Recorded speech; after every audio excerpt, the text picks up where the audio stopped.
Bharatiya Janata party अनुसूचित जाति मोर्चे की ओर से इस वर्ष 14 अप्रैल बाबा साहब की जयंती उत्सव के उपलक्ष्य में एक विचार विमर्श का आयोजन किया जा रहा है। उसी संदर्भ में श्रम नीति के संदर्भ में बाबा साहब का योगदान और बाबा साहब के सपनों को साकार करने के लिए माननीय नरेंद्र मोदी जी के द्वारा किए गए उपाय, उस संदर्भ में इस चर्चा का एक आयोजन है। हम जानते हैं कि सारी चर्चा में चूँकि विषय बहुत बड़ा है, तब भी मैं कोशिश करूँगा कि कुछ प्रमुख बातें आपको मैं कह सकूँ। सत्यमेव जयते यह हमारा बोध वाक्य है। उपनिषद से, मुंडक उपनिषद से सत्यमेव जयते और उसके आगे की बात कही है, सत्यमेव जयते न अनर्थम। सत्य की विजय होती है, असत्य की नहीं होती है। सत्येन पंथ विततो देवयानम, क्योंकि यह दिव्यता का मार्ग है। यत्र तद सत्यस्य परम निधानम, और जहाँ सत्य है वहाँ समाधान है। तो मनुष्य के जीवन में सत्य का अनुसंधान करने का जो महान लक्ष्य स्थापित किया गया है, बाबा साहब अम्बेडकर ने उसको जीवंत किया है। और बाबा साहब अम्बेडकर के जिस प्रकार का जीवन कार्य रहा है, उसमें शिक्षा का बड़ा महत्व रहा। प्रारंभ से ही शिक्षा के दृष्टि से उन्हें सारी बाधाओं को पार करते हुए और उच्चतम शिक्षा प्राप्त करने का काम किया। और शिक्षा जब प्राप्त की तो ऐसी शिक्षा प्राप्त की कि उस समय आर्थिक विज्ञान में, अर्थशास्त्र में हिंदुस्तान में उनकी तुलना का कोई भी विद्वान नहीं था। निश्चित रूप से उनकी शिक्षा एमए, एमएससी, डॉक्टरेट उनका हुआ। और फिर जहाँ उन्हें एलएलडी किया, बैरिस्टर वो बने। तो इस शिक्षा के क्षेत्र में जितनी संभावनाएं थी उनने किया, और एक साथ एक बारगी में नहीं हो गई। वो सबको पता है कि सयाजी राव जो बड़ौदा के महाराज रहे, उनकी सहायता से वो विदेश में पढ़ने गए थे। और कैलिफोर्निया यूनिवर्सिटी से उनने एमए भी किया और पीएचडी करने के लिए उन्हें शोध पत्र वगैरह सारे लिख दिए, परंतु वापस उनको आना पड़ा। और फिर सन 1923 में जा करके उसको पूरा काम करने का काम किया। तो टुकड़े टुकड़े में उनकी शिक्षा हुई, एक साथ शिक्षा नहीं हुई। तो उस अनुभव से, शिक्षा के ज्ञान के आधार पर तत्कालीन समसामयिक परिस्थितियों में उनने जो काम किए वो बहुत अद्भुत थे। सन 1919 में ही मूक नायक करके समाचार पत्र निकालने का काम उनने किया। समाचार पत्र में अपने संदेश देने का काम किया, जिसमें दलित और गरीब वर्ग के लोगों के बारे में आवाज़ उठाने की बात थी। तो ये आवाज़ गरीब दलित वर्ग के लोगों के उठाने की बात को कहने की दृष्टि से, चूँकि उनने स्वयं उसको अनुभूत किया था, स्वयं भुगता था, तो उस कष्ट के बारे में वो जानते थे। और उनके जीवन का ही ध्येय उन्होंने बना लिया था कि मुझे इसी वर्ग के उत्थान के लिए काम करना है। तो देश की आबादी का जो बहुत बड़ा भाग होता है, गरीबी का, दलितों का और वंचितों का, उस वर्ग के लिए, महिलाओं का, उस वर्ग के उत्थान के लिए उन्होंने काम किया। तो निश्चित रूप से उनने इस सारे काम के लिए, और जबकि हम श्रम की चर्चा कर रहे हैं, क्योंकि विषय तो बहुत बड़ा है, श्रम की चर्चा कर रहे हैं, तो उनने सन 1936 में 35-36 के समय में उन्होंने अपनी Indian labour party, independent labour party बनाने का काम किया। और मुंबई के उस वक्त प्रोविंशियल गवर्नमेंट में जब चुनाव हो रहे थे, तो वहाँ की 17 सीटें जो लड़ रहे थे, उसमें से 15 सीट जीतने का काम इंडिपेंडेंट लेबर पार्टी ने किया, स्वतंत्र मजदूर संगठन ने काम किया वहीं से। और बाबा साहब की सफलता की यात्रा, उस क्षेत्र में प्रवेश की यात्रा शुरू होती है। चूँकि उनका अनुभव काफ़ी बड़ा था, क्योंकि अर्थशास्त्र के वो विद्वान थे, बड़े विद्वान थे, तो उस दृष्टि से उनका काम आगे बढ़ा। सन 1942 में एक ऐसा मौका आया जब उनको उच्च न्यायालय के लिए, हाई कोर्ट के लिए, जज के लिए एक अवसर था। साथ ही साथ उनको वायसराय के सीनेट में मेंबर बनने की दृष्टि से भी और एक अवसर था। दोनों अवसरों में उनने जो पहला अवसर था उसको छोड़ दिया। यदि वो पहला अवसर कर लेते तो बाबा साहब अम्बेडकर शायद हम लोग कोई भी नहीं जान पाता, किंतु एक बड़े उद्देश्य की दृष्टि से उनने जो दूसरा अवसर था उनके पास सीनेट का मेंबर, वाइसराय सीनेट का मेंबर बनने का, उसको स्वीकार किया। और उसमें फिर श्रम मंत्री के नाते से, श्रम मंत्री के समय साथ साथ ही और वहाँ और लोक निर्माण मंत्री का भी दायित्व उनके पास था। तो श्रम मंत्री के नाते से उनके द्वारा किए गए सारे कामों के बारे में जो बात प्रारंभिक रूप से वहाँ पर की गई थी, उन सारे कामों को करने की दृष्टि से भी, और उससे पहले राउंड टेबल कॉन्फ्रेंस में भी सन 1930 और 32 में राउंड टेबल कॉन्फ्रेंस हुआ करती थी। तो उसमें राउंड टेबल कॉन्फ्रेंस में as the representative of the depressed class in round table conference, Ambedkar forcefully pleaded for living wages, गुजारे लायक वेतन, डिसेंट वर्किंग कंडीशंस, काम की आदर्श परिस्थितियाँ, and the freedom of peasant from the clutches of the cruel landlords. मतलब जो भूमिपति थे उनसे किसानों को मुक्ति का। He also fought for the social evils that lighten the lives of the downtrodden. तो शोषित पीड़ित दलित जनों के बारे में सोचने के लिए राउंड टेबल कॉन्फ्रेंस सन 1930 से लेकर के सन वहाँ के बम्बई के प्रोविंशियल असेंबली के चुनावों से लेकर के सन 42 में हाई कोर्ट के जज के और सीनेट के मेंबर होने तक के उनके सारे अनुभव से श्रम मंत्री होने के नाते से उनने जो बड़े काम किए हैं वो आज भी हमारे लिए मार्गदर्शन का काम करते हैं। और निश्चित रूप से वो जो कंडीशंस के बारे में कहते हैं तो उनका नज़रिया बहुत साफ था। पूंजी के यानी औद्योगिकरण के विकास की दृष्टि से भी पूंजी और पसीना एक औद्योगिक विकास की दृष्टि से ये सिक्के के दो पहलू हैं। तो इसमें पूंजी और पसीनों की हिस्सेदारी बराबर की होना चाहिए, उनका आग्रह रहता था। और उन्होंने कहा था कि ये विसंगति जो हमारे यहाँ पर विद्यमान है उसको दूर करने के उपाय करना चाहिए। द टू कॉन्ट्रडिक्शंस, दो विसंगतियाँ हैं उस प्रकार की। The first contradiction is between fabulous wealth and abject poverty, not in the simple form but in the aggravated form in which we see it. Wealth to those who do not work, wealth to those who do not work, जो लोग श्रम नहीं कर रहे हैं उनके पास संपत्ति अकूत संपत्ति है, and poverty those who do, जो मेहनत करते हैं वो लाचार है।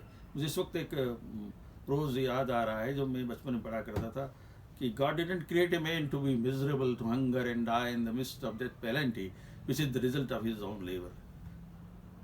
कुदरत ने इंसान को इसलिए नहीं पैदा किया है कि वो परिश्रम करे, मेहनत करे और उसके परिणाम स्वरूप उसको कष्ट और यातनाएं सहने का सिवा और कुछ ना मिल सके। तो बाबा साहब की इस दृष्टि में ये जो बात थी कि जो मेहनत करता है, जो श्रम करता है, उसको इस प्रकार की दयनीय स्थिति में, लाचार स्थिति में नहीं रहना चाहिए, वो मजबूर न हो और मजबूरी में उसका जीवन न बीत जाए। तो इस दृष्टि से उनने ये जो कॉन्ट्रडिक्शन की बात थी वो की उनने। इसके साथ साथ ही उस समय में जितने पारित किए गए श्रम संबंधित नियम थे, अध्यादेश थे, उन पर उन्होंने बड़ा काम किया। उनने जो माइंस खतरनाक हुआ करती जैसे मिका माइंस, उसके लिए वेलफेयर फंड बनाने के काम किया, वो जो चलता रहा उस प्रकार से। इंडस्ट्रियल डिस्प्यूट एक्ट के बारे में, फैक्ट्रीज एक्ट के बारे में, मिनिमम वेज के बारे में, इन सारे वेजेस के बारे में बात किया। तो फेयर वेज, मिनिमम वेजेस और जो मैकेनिज्म उपलब्ध था इन सारी बातों को समाधान करने के लिए उसमें ट्राइपार्टाइट एक मैकेनिज्म था, उसको मजबूत बनाने का काम किया। ट्राइपार्टाइट मैकेनिज्म में श्रम संगठनों के प्रतिनिधि, श्रम संगठन के प्रतिनिधि और एम्प्लॉयर के प्रतिनिधि और उस संबंधित सरकार के प्रतिनिधि, इस प्रकार से 3 लोगों को मिल करके और ट्राइपार्टाइट ऐसी कमेटी बनती थी। और ट्राइपार्टाइट कमेटी का वार्षिक रूप से एक सम्मेलन हुआ करता था, जिसको हमने इंडियन लेबर कॉन्फ्रेंस कहा बाद में आकर के। तो यह जो लेबर कॉन्फ्रेंस था उसमें ये ट्राइपार्टाइट प्रतिनिधि हुआ करते थे। ये प्लेनरी होता था, उसमें बड़े लोग हुआ करते। तो एक होती थी स्टैंडिंग कमेटी, उस कमेटी में, और ये कमेटी छोटी हुआ करती थी और नीति संबंधित चर्चाओं के बारे में, एक्ट्स के बारे में, जो कानून में बदलाव करना है, जो सुझाव प्राप्त करना है उसमें बड़े डिस्कशन के बाद उसमें से करते थे और फिर पार्लियामेंट में बिल के रूप में प्रस्तुत किए जाते थे। तो बाबा साहब के समय में, उस समय में अनेक प्रकार के एक्ट और बिलों को पारित करने का काम हुआ। और निश्चित रूप से हम समझ पाते हैं कि वो जो आधार बना था उन सारे कानूनों को करने के लिए, वो कानून को बनाने की दृष्टि से जितने सारे काम हो गए थे वो आज भी हमारे मार्गदर्शन के रूप में है। हमने कहा, जैसा मैंने कहा था कि इंडियन माइंस के बारे में, अमेंडमेंट बिल के बारे में, सन 46 के सारे जो पार्लियामेंट की एक्टिविटीज़ है उसके बारे में बड़े उनके डिबेट्स हैं। फैक्ट्रीज एक्ट के बारे में है, रेगुलेशन के बारे में, पुनर्वास कैसे हो जाना चाहिए, सुविधा कैसे होना चाहिए, वेलफेयर सोशल सिक्योरिटी के बारे में, तो फैक्ट्रीज अमेंडमेंट के बारे में, इंडस्ट्रियल एम्प्लॉयमेंट के बारे में, डिस्प्यूट के बारे में। तो इन सारी बातों की दृष्टि से भी वो जो आधारभूत रचना दे कर गए थे बाबा साहब, उसको साकार करने का काम आगे हुआ। और मुझे भी सौभाग्य मिला, क्योंकि मैं भारतीय मजदूर संघ के कार्यकर्ता के नाते से श्रम क्षेत्र में मैंने काम किया। और श्रम क्षेत्र में जब काम किया तो श्रम की पूंजी, श्रम का मान मांग रहा है हिंदुस्तान, इस प्रकार की आवाज़ को हम बुलंद किया करते थे। और जब मुझे श्रम मंत्री बनाया गया तो उस वक्त हमने जो उल्लेखनीय काम किया, उस वक्त हमने उन सारी समस्याओं को समझाने के लिए और सेकंड लेबर कमीशन का गठन किया। उस कमीशन में जो रिपोर्ट्स उनने बनाई थी, वो रिपोर्ट्स आने के बाद 2004 के 2003-4 तक के दृष्टि से, जब उस वक्त माननीय अटल बिहारी वाजपेयी जी की सरकार थी, उसमें वो सेकंड लेबर कमीशन के सारे काम करने का काम हुआ। किंतु बाद के वर्षों में 10 वर्षों तक उस पर कोई, उसने जो सिफारिशें की थी उस पर कोई काम नहीं हुआ। तो माननीय नरेंद्र मोदी जी की सरकार आने के बाद उन सिफारिशों को लागू करने के लिए और उसमें जो सुझाव दिए गए थे, जिसमें जितने श्रम कानून बने हुए हैं उनको संहिताबद्ध करने की दृष्टि से भी, और 3-4 भागों में उनको बांट करके उनको काम करने की दृष्टि से हमको अवसर मिला। और वो सारे काम करते हुए हम देख रहे हैं कि जितने काम उस समय में हुए होंगे, उन सारे कामों को ठीक प्रकार से संहिताबद्ध करने की दृष्टि से हमारी लेबर मिनिस्ट्री ने माननीय नरेंद्र मोदी जी के नेतृत्व में बड़ा काम किया, और उसका परिणाम भी हम देख रहे हैं। तो ये सारी बातें हैं जिस तरह से हो रही है, जैसे मैंने अभी कहा है कि ये जो जितने कानून बने हुए हैं उसमें बोनस संशोधन अधिनियम का जो विशेष उल्लेखनीय बात है, उसमें पहले एक लिमिट थी 10,000 तक की जो पगार होती थी, उसमें उसके आधार पर बोनस को, परंतु उसकी इन्हेंस करके उसको बढ़ा कर 21,000 किया गया। वेतन भुगतान के बारे में कर्मचारियों का सुनिश्चित करने की दृष्टि से और चेक के द्वारा और उस प्रकार से भुगतान को सुनिश्चित करने का काम किया। बाल श्रम प्रतिषेध में 14 वर्ष से कम उम्र के बालकों को काम में नियोजित नहीं किया जाना चाहिए। मातृत्व लाभ संशोधन बहुत बड़ा काम हुआ, जिसमें मातृत्व लाभ की दृष्टि से जो 12 सप्ताह मिलते थे उसको बढ़ा करके 26 सप्ताह कर देने का काम किया। कर्मचारी मुआवजा की दृष्टि से भी जो मुआवजा देने के काम में विसंगति करते थे, उनको दंड के दृष्टि से ग्रेच्युटी भुगतान के संदर्भ में भी उस सारी बातों को करने का काम हुआ। साथ ही साथ एम्प्लॉयर के जो बहुत सारे काम बढ़ गए थे उसको भी संहिताबद्ध करके और निश्चित रूप से उनके रजिस्टर बनाने का काम, बाकी की बातों को करने की दृष्टि से भी बड़ी काम की है। और यूनिफाइड एनुअल रिटर्न्स और सारी बातों को करने के लिए भी अनेक प्रकार के उपाय किए गए। तो मैं ये कहना चाहूँगा कि इन सारे कामों को करने के लिए माननीय नरेंद्र मोदी जी के नेतृत्व में जो काम हुआ है, वो आज जो हो रहा है वो बहुत बड़ी तादाद में उनने काम किया है। अभी के राष्ट्रपति के भाषण में बोलते हुए और उन्होंने कहा कि आज जो मुझे खुशी है, जो मूलभूत आवश्यकता है ईज़ ऑफ लिविंग के लिए जो बात हो रही है, उन्होंने कहा कि मुझे खुशी है कि 10 करोड़ से ज़्यादा शौचालय बने। और शौचालय क्या, गरीब लोगों के लिए। शौचालय का उपयोग कौन करता था, किस तरह से लज्जा को छिपाने की दृष्टि से महिलाएं परेशान हुआ करती थी, वो सारे शौचालय ग्रामीण क्षेत्र में, शहरी क्षेत्रों में बनाने का 41 करोड़ से ज़्यादा लोगों के बैंक खाते खुले। जनधन योजना की दृष्टि से भी 2 करोड़ से अधिक गरीबों के घर मकान बनाए गए। तो ये जो मकान बनाए गए हैं प्रधानमंत्री आवास योजना की दृष्टि से ग्रामीण और शहरी क्षेत्रों में, उसी प्रकार से 8 करोड़ के मुफ्त गैस कनेक्शन देने का काम हुआ। 5 लाख रुपए तक उपचार करने की सारी सुविधा हुई। निश्चित रूप से ये सारे काम गरीबों के लिए, मजदूरों के लिए और उनकी खुशहाली के लिए किया गया है। हमें निश्चित रूप से ये सोचना होगा कि ये जो सारे काम किए गए हैं, उन सारे कामों से जनता का बहुत बड़ा लाभ हुआ है। और अंत में, चूँकि चर्चा बहुत लंबे समय तक बात नहीं कर सकते, किंतु प्राइम मिनिस्टर ने समय समय पर बात करते हुए कहा है कि उनने इंडस्ट्रियलाइजेशन के बारे में भी बात किया है। उनने अभी जो 27 नवंबर को जो बाबा साहब की 125वीं वर्षगांठ के समय पर उन्होंने कहा, मैं उसको संक्षिप्त में कहना चाहूँगा। The prime minister talked at length about the views of Dr. Baba Saheb Ambedkar on industrialization. He recalled that Dr. Ambedkar was a strong proponent of industrialization because he felt that this would truly empower the poorest of poor and give them opportunities. Dr. Ambedkar also believed that due to the shortage of land and other uncertainties, agriculture alone will not change the lives of poor, and hence it is important to took an industrialization and modernization. यानी आधुनिकीकरण और औद्योगिकरण, ये दोनों साथ साथ चलना चाहिए।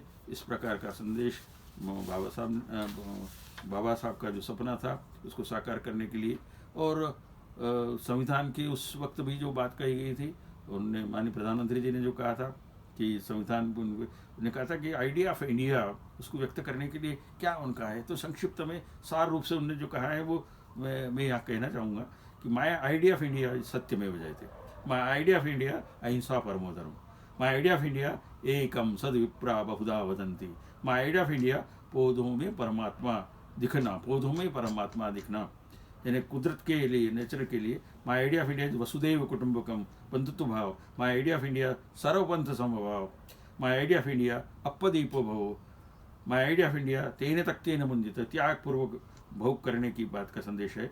माय आइडिया ऑफ इंडिया सर्वे भवन्तु सुखिनः, सर्वे सन्तु निरामया, सर्वे भद्राणि पश्यन्तु मा कश्चित् दुःखभाग् भवेत्। इस प्रकार का संदेश। माय आइडिया ऑफ इंडिया न तम कामये राज्यम न स्वर्गम न पुनर्भवम, कामये दुख तप्तानाम प्राणिनाम आर्तनाशनम, दुखी लोगों की सेवा करना ही माय आइडिया ऑफ इंडिया में हमने शामिल किया।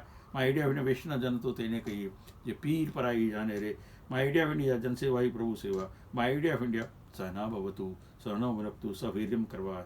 माय आइडिया ऑफ इंडिया नर करनी करे सो नारायण होए, तो नर को नारायण तक पहुँचने के, श्रेष्ठ पहुँचने की दृष्टि से भी महिलाओं के दृष्टि नारी तो नारायण ही है। माय आइडिया ऑफ इंडिया यत् नारस्तु पूज्यन्ते रमन्ते तत्र देवता। माय आइडिया ऑफ इंडिया ओ ना भद्रा क्रवंतु यंतु विश्वदा, सबको श्रेष्ठ बनाए दुनिया में, इस प्रकार का संदेश। माय आइडिया ऑफ इंडिया जननी जन्मभूमिश्च स्वर्गादपि गरीयसे, जननी और जन्मभूमि स्वर्ग से महान है। यही हमारे लिए निश्चित रूप से ध्येय है। परम वैभवन ने तुम एतत्स्वराष्ट्रम, सारे राष्ट्र को परम वैभव तक पहुँचा सके। परम वैभवन ने तुम एतत्स्वराष्ट्रम समर्था भवत्वाशिषा देवश्रम। और इस प्रकार से हम वरदान मांगना चाहते हैं, एक ही वरदान मांगना चाहते हैं कि हम इस राष्ट्र की उद्भव की दृष्टि से हमारा जो संकल्प, इसको पूरा करें। माननीय नरेंद्र मोदी जी के नेतृत्व में इस संकल्प को पूरा करने के लिए सब प्रकार के उपाय किए गए। और माननीय हमारे श्रद्धेय बाबा साहब अम्बेडकर ने जो मार्गदर्शन हमको किया है, उसको सार्थक करने की दृष्टि से जो भी काम हुए हैं, उसी दिशा में आगे बढ़ने का काम हो रहा है।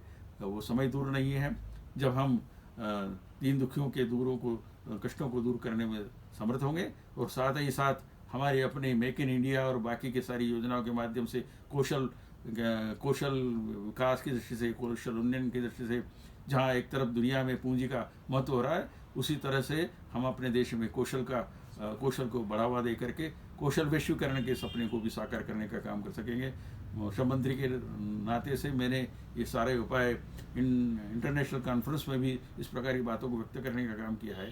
चूँकि समय की मर्यादा है, हम सब जानते हैं कि यह सारा लक्ष्य प्राप्त करने के लिए जो संदेश बाबा साहब ने दिया है, उसको साकार करने का काम माननीय नरेंद्र मोदी जी की सरकार ने, माननीय प्रधानमंत्री जी ने अत्यंत ही उपायपूर्वक इसको पूरा किया है।